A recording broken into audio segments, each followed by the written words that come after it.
Tadi nyampe mana? Nyampe Imam Abu Hanifah. Sekarang kita kenalan secara selintas ya. Imam Abu Hanifah ya, bagi teman-teman nanti di S2 juga diajarkan nih gitu. Saya kasih bocorannya kalau teman-teman nanti ambil S2 lagi Islamic Studies nanti akan ketemu tuh, tapi lebih dalam lagi keragaman persoalan apa namanya madhab ya. Aslinya adalah Abu Hanifah ya, An-Nu'man bin Sabit bin Saud At-Taimi Al-Kufi, lahir di Kufah. Makanya Al-Kufi ya, 80 Hijriah dan meninggal pada tahun 1050 Hijriah. Corak pemikiran hukum dari Abu Hanifah adalah cenderung rasional. Inilah kenapa kemudian baik pada persoalan wakaf, pada persoalan zakat, pada sisi-sisi yang hukum-hukum relatif madhab Imam Abu Hanifah itu lebih ya kita katakan lebih fleksibel. Tapi apakah kemudian tidak lebih masyhur? Ya memang mayoritas madhab yang banyak dirujuk ya, dipakai ada Imam Syafi'i. Tapi saya sarankan teman-teman familiar lah ya dengan madhab Abu Hanifah karena dan madhab lain tentu karena lebih ini memungkinkan misalnya pada persoalan-persoalan pengembangan muamalah itu lebih produktif gitu ya. Boleh pakai Imam Syafi'i dan memang begitu, Imam Syafi'i sangat cocok lah untuk hal-hal yang bersifat ubudiyah itu ya. Tapi pada sisi misalnya hal-hal yang tadi itu saya sebutkan sebagai example yang kecil ya, cobalah kemudian kita lebih mau buka diri ya. Kita ini punya 4 madhab, jangan sampai kemudian kita hanya bermadhab satu, lainnya nggak pernah dipakai. Kasihan lah, kasihan diri kita dan juga kasihan masyarakat yang kemudian melihat hukum-hukum yang lahir dari kita sebagai umat Islam itu menjadi kaku. Padahal dasar pemikiran hukum ya jelas, Al-Quran, ada hadis ya, ada pendapat para sahabat, ada qiyas, ada ikhtisan, ada ijma. Ini nanti kalau lebih lanjut ada di S2 dan S3 juga beberapa itu usul fiqh ataupun yang lain ada lagi mungkin, tapi dengan pendalaman yang lain. Imam Malik bin Anas bin Malik bin Amir Asy-Syabihi ketika dia dilahirkan ya di Madinah, lalu dijuluki dengan Imam Dar al-Hijrah. Corak pemikirannya lebih bersifat sunnah yang cenderung tekstual ya. Tekstual berarti biasanya lebih normatif. Kalau bahasanya Mbak Ummu Salamah misalnya atau Mas Rifki ya agak kolot-kolot dikit gitu. Atau dalam hal ilmiah biasa disebut dengan pemikiran yang tekstualis, normatif gitu.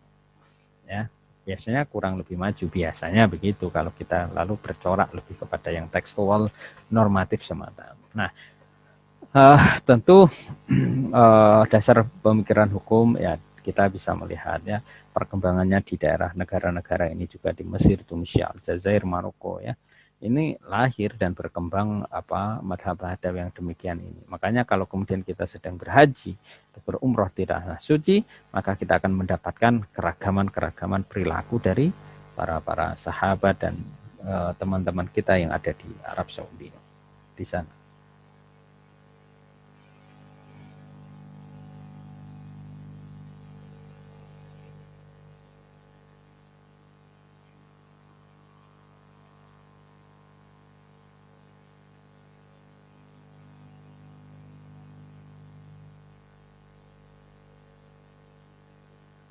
Oke.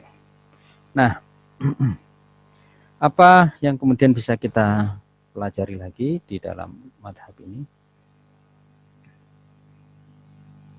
Imam Syafi'i, ya, Mas Rifki ini nanti teman-teman bisa merujuk kitab-kitab mazhab ya dan teman-teman yang lain, Mbak Musyarifah dan lain-lainnya, kita bisa melihat Imam Syafi'i ini masyhur. Maka kalau teman-teman nanti di tarbiyah misalnya model pendidikan dalam pemikiran Imam Syafi'i atau kemudian pendidikan melalui tokoh-tokoh siapa begitu ya, jadikan skripsi itu. Semester 3 sekarang sudah mulai teman-teman cicil. Loh, maksudnya gimana Pak Ustaz? Kita kan masih semester 3. Iya, kalau mau Anda serius ya saya ajarin dikit nih. ya. Ya, itu terjadi di S1, S2, S3. Jadi kalau teman-teman S1 karena lama 4 tahun, S3 yang paling lama 5 sampai 7 tahun kadang, bahkan ada yang maaf ya di sebagian dosen FA itu kan banyak yang tidak lulus itu, nggak usah saya sebutkan ya kan di S3 itu.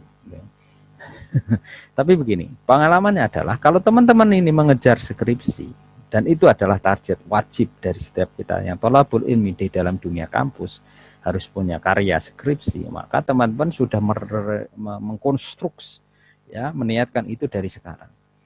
Apa model bentuknya adalah misalnya contoh itu tadi, bagaimana kemudian pandangan para madhab di dalam pendidikan anak-anak ya, usia dini misalnya gitu. Nah, itu sudah teman-teman desain dari sekarang sehingga semester 3 ya, sekarang 3, 4, 5, 6 3 semester teman-teman sudah banyak membaca buku-buku tentang pendidikan ala madhab gitu. Atau dengan bisa misalnya mengambil pendidikan ala para atau parenting, pendidikan agama oleh para tokoh-tokoh misalnya dalam tafsir apa gitu, atau kemudian tokoh-tokoh yang dikenal misalnya dari Indonesia, siapa yang tokoh yang masyhur misalnya ya, Kiai siapa misalnya begitu, Buya Hamka kah, atau kemudian Kiai Syahal kah, atau kemudian pendidikan karakter menurut atau di dalam pandangan kitab-kitab fikih mazhab yang kemudian memang mereka merujuk pada memberikan pendidikan pada anak-anak atau memberikan pendidikan itu sudah harus dimulai dari sekarang gitu. Daripada maaf misalnya karena kepepet sudah semester 7 udah KKN kemudian pengen segera lulus, skripsinya akhirnya kemudian hanya mengambil selintas, akhirnya judulnya temennya diganti tempat saja. Itu yang banyak terjadi. Nah, kaitannya apa dengan ini? Ya karena kita mengenal para imam mazhab, karena kita mengenal tokoh-tokoh pendidikan Islam, karena kita juga mengenal tokoh-tokoh Indonesia yang cukup representatif untuk diteliti tentang bagaimana kiprah dan karya-karya mereka di dalam dunia pendidikan, ya maka harus ditulis, dimulai gitu. Nah, dimulai. Nah, ini termasuk Imam Syafi'i tadi itu. Ya, beliau rasional dan juga tradisional. Kita mengenal ada dua qaul ya, qaul jadi dan qaul qadim. Jadi banyak sekali di Indonesia, mayoritas Malaysia, di sebagian Madinah, sedikit di Afrika, dan juga di wilayah Asia Tengah ya, India tentu karena Islam juga berkembang dari India dan Bahrain ya. Ini yang kenapa kemudian kita bisa melihat ke sana. Imam Ibnu Hambal ya juga kemudian lahir di Baghdad, pemikirannya tradisional. Jadi kalau lihat ini teman-teman sekalian, yang agak moderat dan agak kemudian kontekstual itu ke Imam Abu Hanifah.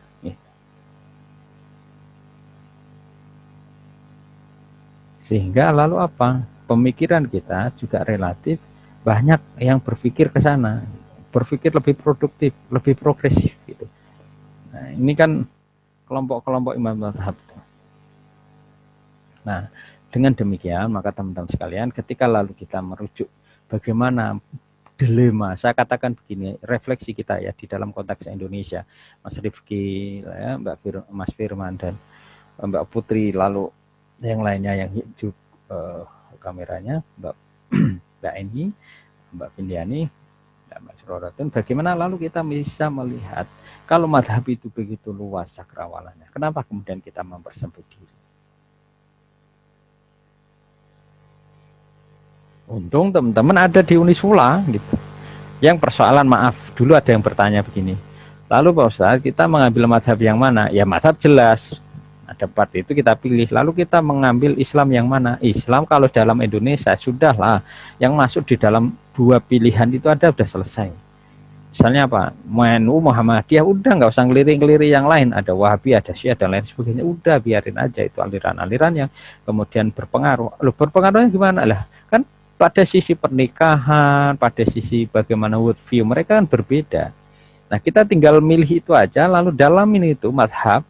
Nah, bersikaplah dan berperilaku dengan mazhab yang kemudian kita sudah pahami. Syukur-syukur kita sudah ngaji tuntas ya, fikih madzhabul arba'ah dan lain sebagainya itu, sehingga kita lebih elegan menjalani proses keragaman di dalam ketika kita kehidupan di dalam dunia yang plural, apalagi ketika kemudian ada di wilayah sosial. Saya terus terang sampai sekarang pun ya, ketika bersafari keliling dakwah di Jawa Tengah misalnya, itu hati-hati ya. Mas Miftahul Anam asli mana? Tadi Banyumanik bukan? Demak, Ustaz. Demak. Demak. Oke, Demak mayoritas kan NU. Mas Rifki asli mana? Indramayu, Pak. Indramayu ya. Indramayu itu apa nama, dekat dengan Garut nggak ya? Masih agak jauh. Enggak, dekat dengan Cirebon. Cirebon ya. Di sana apa yang paling dominan? NU, Pak. NU. Yang tempatnya dominan Muhammadiyah mana? Mbak Putri mana? Mbak Putri sama Mbak Fatimah. NU.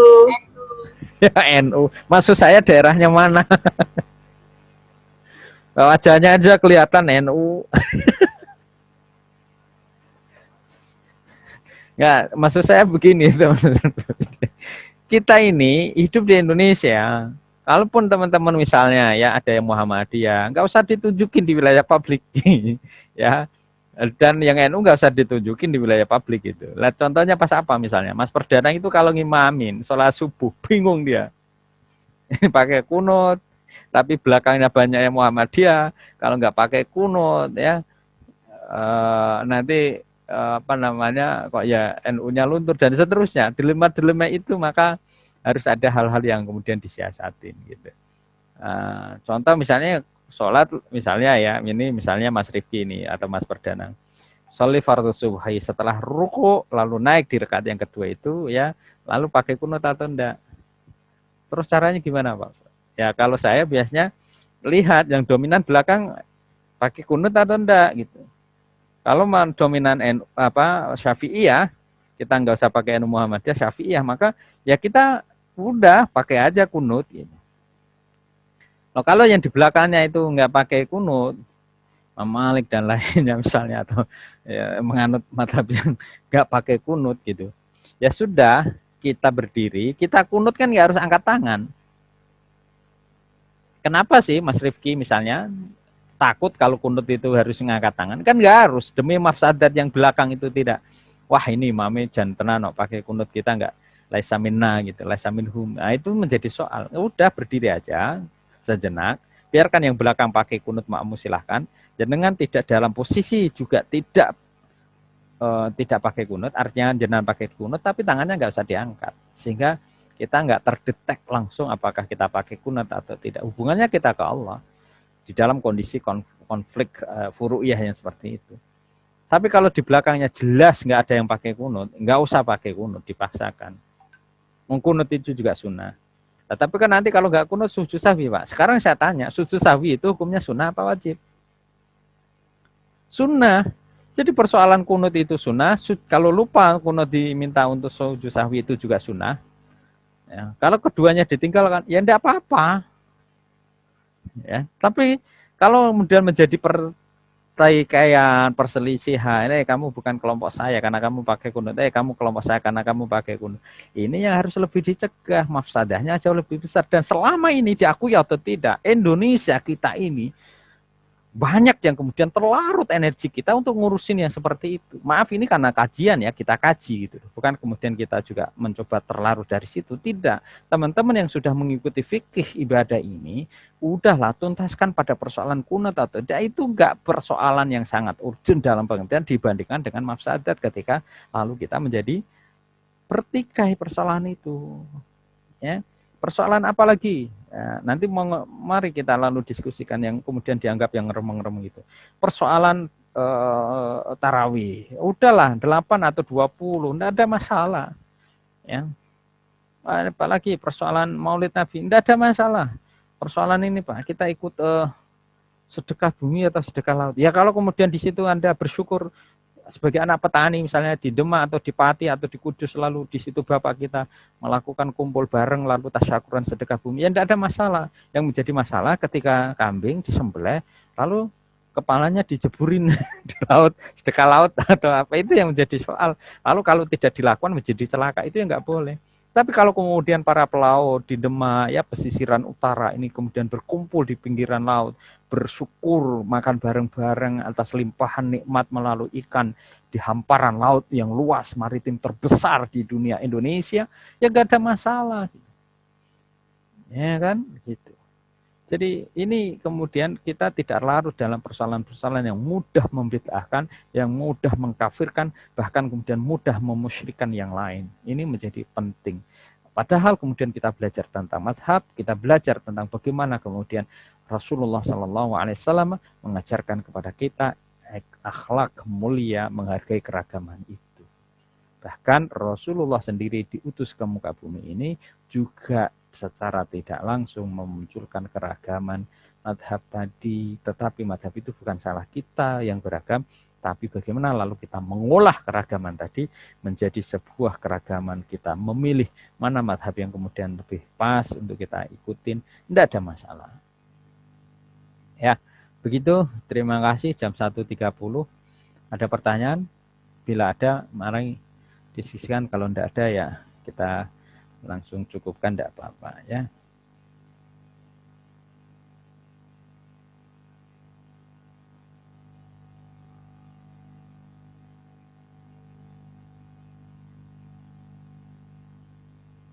Halo.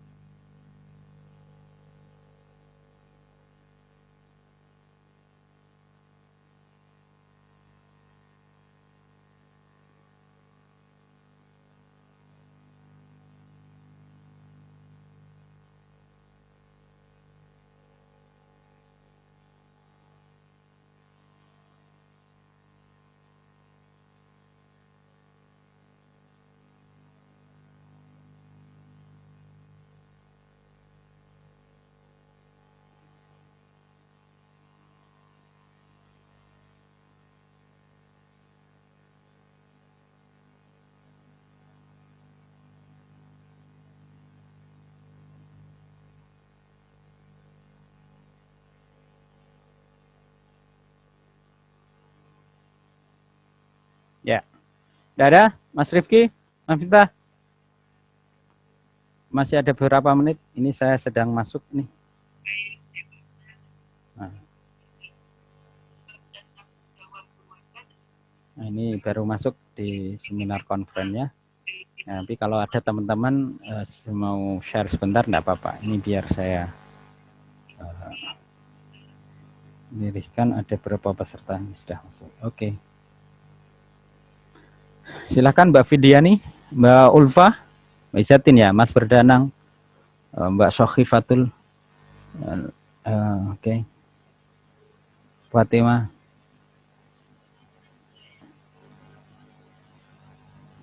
Oke, tak panggil Mbak Nurul Fadila, ada enggak? Ayo, jangan-jangan tinggal tidur ini. Ini rekamannya saya matiin dulu. Ya. Jadi kita alhamdulillah sudah, ini meeting ke berapa? 12 ya? Masih ada berapa? 12. Ya 12 ya, masih ada 3 kali ya. 3 kali nanti pakai video, dan bagian pasti nanti insya Allah ada pertemuan lagi entah 2 atau 1 kali lagi di Zoom meeting ya. Secara model untuk UASnya nanti kita bahas di next meeting ya, tolong diingatkan. Tapi sementara yang di resume itu dikumpulkan di satu folder. Tentu tidak sama persis dengan UTS, nanti ada penambahan, apakah nanti ada tambahan 2 atau berapa soal begitu di UASnya selain dari resume, atau kemudian nanti teman-teman dari absen ini kalau ada berapa, misalnya 35 ya, kemudian dibagi misalnya di kelompok 7, nanti ngumpulin artikel untuk melengkapi, menyempurnakan UASnya, itu bisa. Nanti monggo dari 3 pilihan itu yang tugas meresum itu ya nanti ditambah, apakah pingin nambah dalam bentuk soal yang kemudian di hari saat UAS, atau kemudian nanti teman-teman dikelompokkan misalnya 7, ngumpulin 7 artikel yang diupload, dan itu menjadi tugas kelompok untuk misalnya nambah 2-3 artikel di kelompok masing-masing yang disatukan dengan yang di resume tadi itu ya. Belum paham? Tidak apa-apa, nanti sambil jalan insya Allah paham lagi ya. Baik, terima kasih. Saya kurang lebihnya mohon maaf. Ini saya izin langsung masuk ke Zoom yang satu di Unisma. Ada sekitar 10 entah 12 universitas di Indonesia yang sedang melakukan konferensi nasional ini untuk pengabdian masyarakat, dan saya sama Bu Hida mewakili untuk presentasi tadi sudah, dan ini nanti selesai sampai jam 3 sore ya. Terima kasih teman-teman sekalian, selamat untuk melanjutkan aktivitasnya, yang tidur dan yang atau bakar-bakar ya, bakar-bakar jagung dan lainnya silahkan dilanjutkan sendiri-sendiri. Mas Firman kalau ngopi ya ngajak-ngajak, kalau ngopinya banyak ya dikirimkan ke teman-teman ya. Terima kasih, saya kurang lebihnya mohon maaf. Insyaallah the next meeting we will meet again. Thank you. We close by hamdalah together. Alhamdulillahirabbil alamin. Assalamualaikum warahmatullahi wabarakatuh. Waalaikumsalam warahmatullahi wabarakatuh.